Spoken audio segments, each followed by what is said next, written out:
where they didn't have one. And all of that within a framework of austerity policies, right-wing neoliberal policies.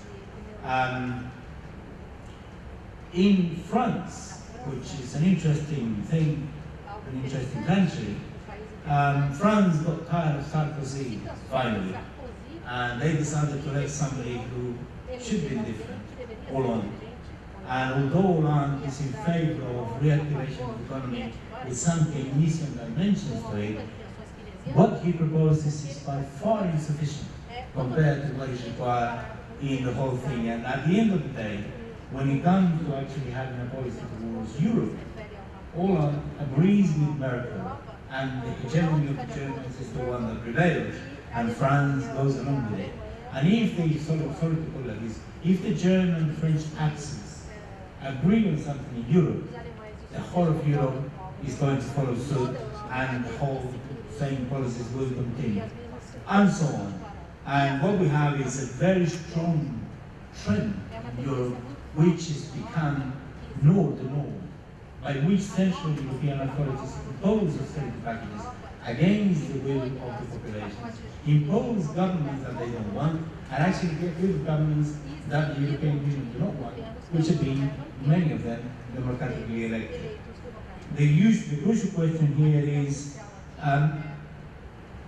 is the euro sustainable? I think this is a question that we all have to ask ourselves. There are two aspects of this question. Number one, everything that at the world level the European authorities do does not support the euro.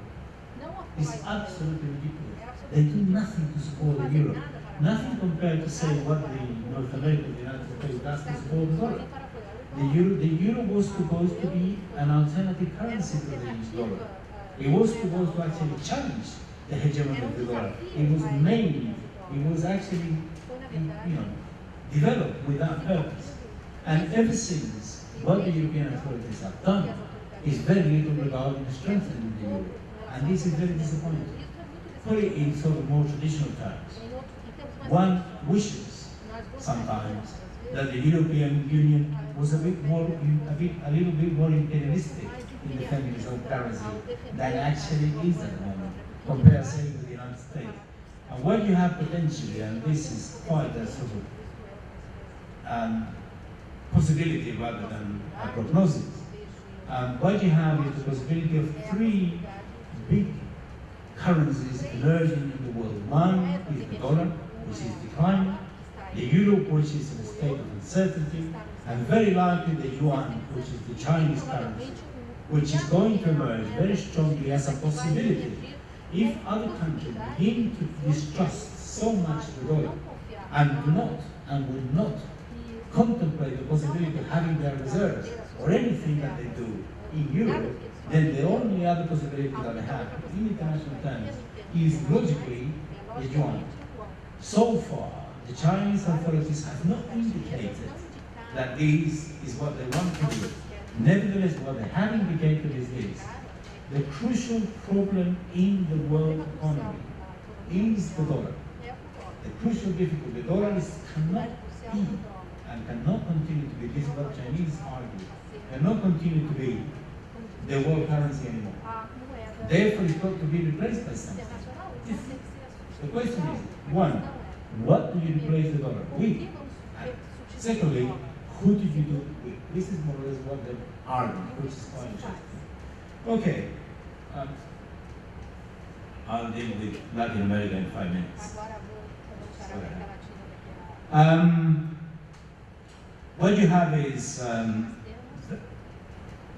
as a result of the crisis, Europe is throwing up very interesting political currents, which I think are different from the traditional left in the past. Traditional in all sorts of ways. You can refer to traditional the far left, and you can refer to traditional as the moderate left, social democracy or the socialists. This is different. The first one is the organization called Syriza. It's a coalition in Greece. And it's very interesting. I mean, they went up very dramatically from almost zero in the polls to about 25%, 27% of the vote. That is to say, they represent a very substantial minority current, and the reason they became popular was because they were not prepared to participate in a coalition government that was going to go along with the austerity policies being imposed on Greece by the European authorities, which is quite an interesting. The key leader, Alexis Tsipras, who is quite a young, emerging political figure, is quite a sharp guy, from what I can tell. He says that he identified himself, he has written several articles very strongly with the model of the lessons that can be drawn from what is being done in Latin America, which is very interesting. And he made this point throughout his electoral campaign during the Greece elections.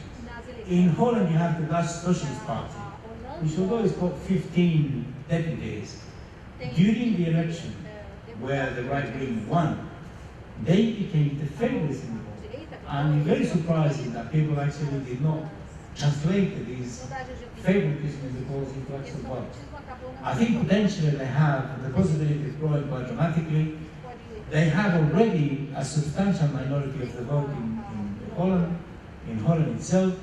The reason why they became attractive was because they opposed the austerity policies of the central authorities, and they have been traditionally, and I know a little bit about them, traditionally they identify themselves quite strongly with some of the key aspects of the left governments and so on in Latin America. In Italy, there is a guy who is a surprise, is a guy called Beppe Grillo, I think that's how you pronounce it. And he seems to be, he's against everybody, he's against the politicians. But to me, it resembles a little bit like the Argentine piquetero. Where there's a riot clothes, everybody should go. That's the kind of things that he's become quite strong. He's been able to organize coalitions which are alternative, basically based on social movements, which have one direction. The key to me is whether they're able to translate this into some political power to influence things. And this is very interesting as well. They had a very peculiar slogan in the election in 2007, but I think because these very strong words, I better don't tell you what he said. If you want to ask me later on, I'll tell you privately. In France, there is the emergence of the Parte de Gauche, which is a combination of various currents. The Parte de Gauche managed to obtain 12% of the vote at the last election. 12% of the vote. And Jean-Luc Mélenchon, who was the key person that led this, identified himself very, very strongly with Latin America. He made the very central part of his platform during the election. What Latin America was doing could be done in French conditions, drawing some of the lessons and so on. So you have something very interesting there. And in Ireland, you have Sinn Féin. Sinn Féin became the second largest party in Northern Ireland. It's a very good party, very, very good indeed. Identified itself totally with Latin America. Has totally very clear policies against authority, is on policies of expansion and so on. And then they decided to stand for parliament in the Republic. And they got a very high proportion of the vote. So they look like they are set to replace the more traditional, moderate left wing in Ireland, in the Irish Republic, which is the Labour Party. They are certainly going to compete with them. I think the trend is that they are going to definitely overcome them very soon. In Germany, you have the Linke. It's already a well-established party. It's got 78 MPs in the Bundestag. It is a party. I know them, I met them, I talked to them on many occasions, and they definitely identify themselves very strongly with Latin America, and they're totally against authority and not on the left. And finally, and by no means the last or the least important, is the emergence of a very interesting development in the Basque Country, is Bildu. They nearly won the elections, they won a substantial proportion of the vote, about 25%.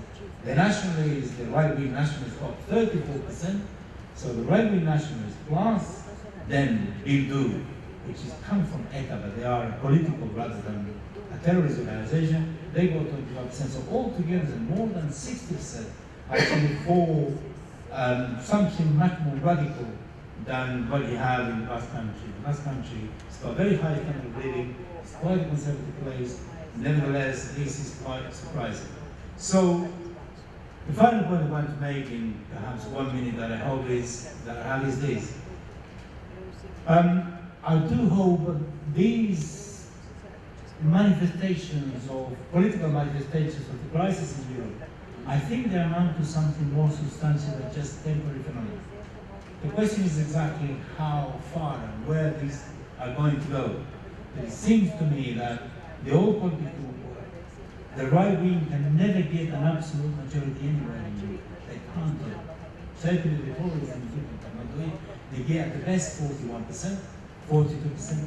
Very few right-wing parties get more than 60%. Very, very few. They get about 4 that have to engage in coalitions and so on. And there is the emergence of a very strong left. And the traditional socialists, perhaps with the exception of the Portuguese and the Spanish, they don't seem to be able to break from the neoliberal model. They ended up accepting the framework of neoliberalism and going along with it. And it seems to me that that is going to end up making them very unelectable and very unattractive. So what we have is possibly the emergence of something new in the whole of Europe. And hopefully they will follow and draw some interesting lessons from Latin America. The lessons regarding Europe seem to me it's essentially two. Number one, Europe cannot continue to be subordinated to the US hegemony. That is completely unacceptable. Not only is it unacceptable because it's damaging to the world as a whole, but it also damages the possibilities of Europe itself. Were Europe to have an independent foreign policy, an independent economic policy, things would change dramatically in the whole world. The reason they do this is because they capitulate to the United States, subordinate themselves to the United States, and that is the crucial question. From the point of view of Latin America, from the point of view of Africa, from the point of view of Asia, the moment that hegemony is broken, that alliance is broken, the next day there will be a much better world. Number two, they have to find a way to bring about economic reactivation to the near-field policies that at the same time strengthen the euro. We do, the world does need a second world currency because the dollar is going down the path. Let's hope that Europe listens one of these days. Thank you very much.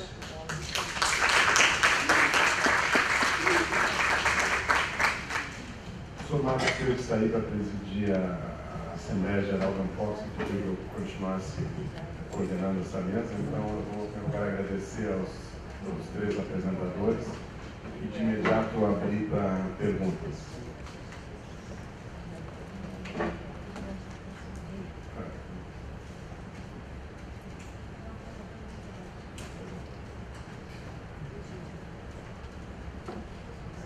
Eu não sei quem está falando.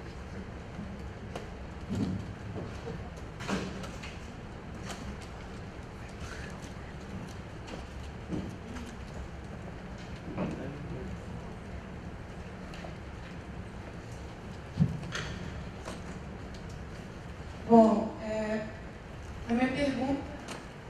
Alô? A minha pergunta é um bocado...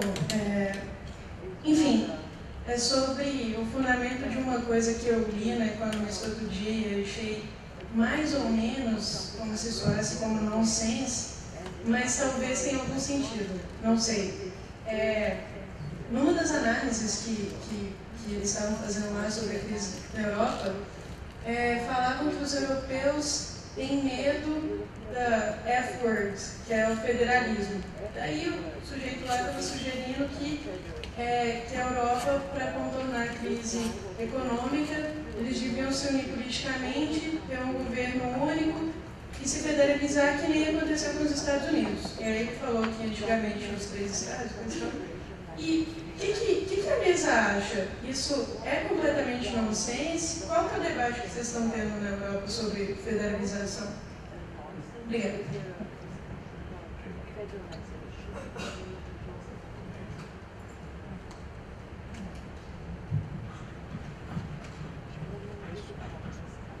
de fato, basta um tempo também. Quem sabe a gente faz as perguntas e responde. Tá bom, então. Alguém pode pegar o falante para você?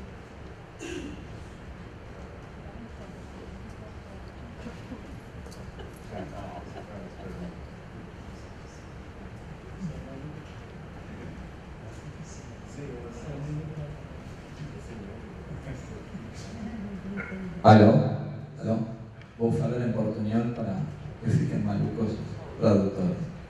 Mas, cuidado. Primeiro, Claude, eu gostaria de saber, fundamentalmente, você fez uma análise mais geral. Eu gostaria de conhecer mais sobre as resistências ao que está acontecendo na Europa. Falei um pouco Francisco, mas eu gostaria de saber tua opinião sobre a situação da esquerda anticapitalista, se que existe em Europa, nos diferentes países, em particular, no caso da França, que acho que conheces bastante bem. O professor Francisco falou de Gauche, mas eu gostaria de saber a situação do novo partido anticapitalista, não? Que fales um pouquinho. A professora Mariane, muito rapidamente, existe uma nova reconfiguração das classes dominantes. O que acontece? Eu achei na tua fala que você faz uma fala muito geral sobre a política da União Europeia, mas eu gostaria de saber as contradições interburguesas na própria Europa. E você manifesta, de fato, quando fala norte contra sul e demais, mas mais que norte e sul, eu gostaria de saber o que acontece com as burguesias nacionais dos países europeus en esta briga intercapitalista terrible, porque todos son favorables a tirar direitos dos trabalhadores, mas entre eles também tem uma crise terrível e isso tem consequências em relação ao que você está apresentando aqui, aos conflitos que você apresenta. E para fechar, a Francisco, achei muito instigante tua apresentação. Quando falas de governos latino-americanos e demais, a quem te estás referindo especificamente? Porque quando a gente va fora do Brasil, qualquer pessoa pode chegar a acreditar que Lula é de esquerda, não se entende? Mas sempre é comparando com alguma outra coisa. Está falando, quando se fala da América Latina, fala de Lula, de Cristina, de Chávez, de Evo, son diferentes, digamos, no son propuestas o nacionalistas populares o otro tipo de liberalismo social, ¿se entiende? Puede ser diferente, me gustaría que enfoques un poquito más. Muito obrigado, parabéns, achei muito boa a mesa. É super importante que na ANPOCS se discuta, pelo menos com demora, um tema tão importante. Francisco, eu também concordo que é necessário mais momento, não apenas o dólar. Mas agora, será que é esse euro que está aí? Foi construído unicamente com base no marco alemão, e isso deu à Alemanha uma hegemonia muito grande diante dos demais países europeus. Eu acho que o próprio euro, da forma que ele foi criado, ele favoreceu essa crise, assim como o dólar, da forma que ele foi criado lá em 1944, também criou a atual crise. Então, o meu problema será que é com esse euro um novo euro mais sólido? E a outra coisa, que é um pouco que me assusta, quer dizer, quando na Europa um único país ganha em relação aos demais perdem, isso deu guerra. Nesse momento, o único país que está navegando sobrando essa crise é a Alemanha. Os demais estão afundando. E qual é a possibilidade também, de novo, a gente ter uma nova guerra puxada pela Europa? Você teve isso nas guerras napoleônicas, Primeira Guerra Mundial, Segunda Guerra Mundial. Mais alguém tem pergunta? A Luísa vai responder essa questão. Obrigado, Rubem. Primeiro, a palavra federalismo. Eu, digamos, acho que realmente, se a gente quer que a Europa funcione melhor, tem que ter mais cooperação entre os países, e não cada vez eu sim, outro não, isso vamos, isso não fazemos. Temos no momento um tipo de status quo que não avança. E, digamos, se tem uma política, já se fala que se deveria ter um ministro das finanças na União Europeia, e que os países deveriam ter um orçamento aprovado a nível europeu. Imediatamente os britânicos: não estamos no euro, não vamos participar, e Deus nos livre que a gente entra nessa rodada. Então, é cada vez, quando acontece alguma coisa, a Holanda diz: não, isso não. Então, esse é o problema realmente fundamental, porque se queremos que a Europa continue a funcionar, em algum momento tem que ceder algum espaço, porque senão a gente está numa posição e a crise continua e a gente não avança.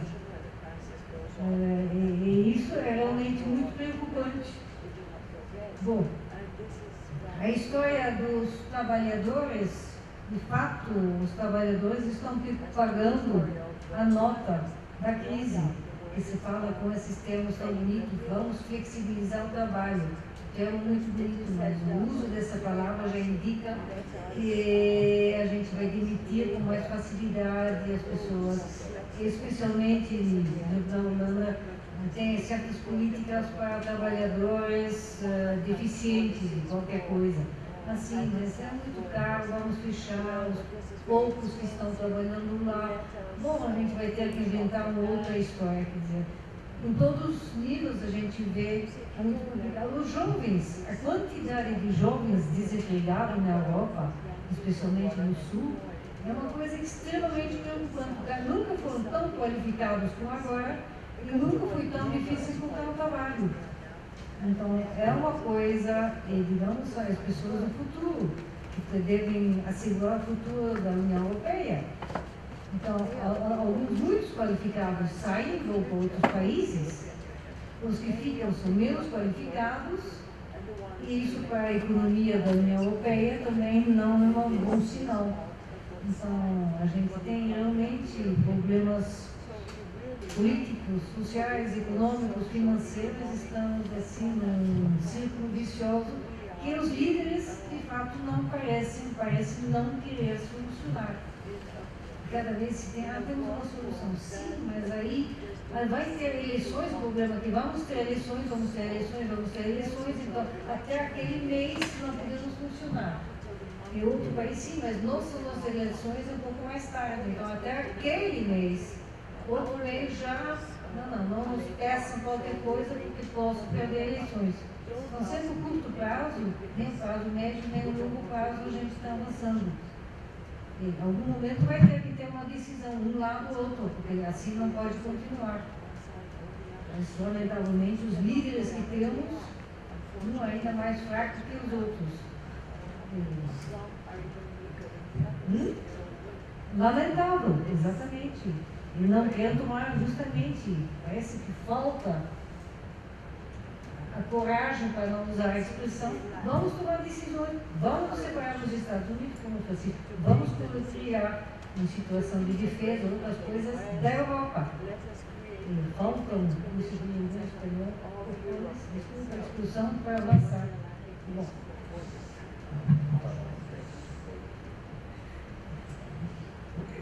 On the three questions, very briefly. On the federation of nation states issue in Europe, it would take a specific debate on that. to discuss what I call in my parlance the state form of the European Union. I think the European Union is a genuine institutional construction, which is not an association of member states, neither a federal state. And we have to investigate more deeply in that question.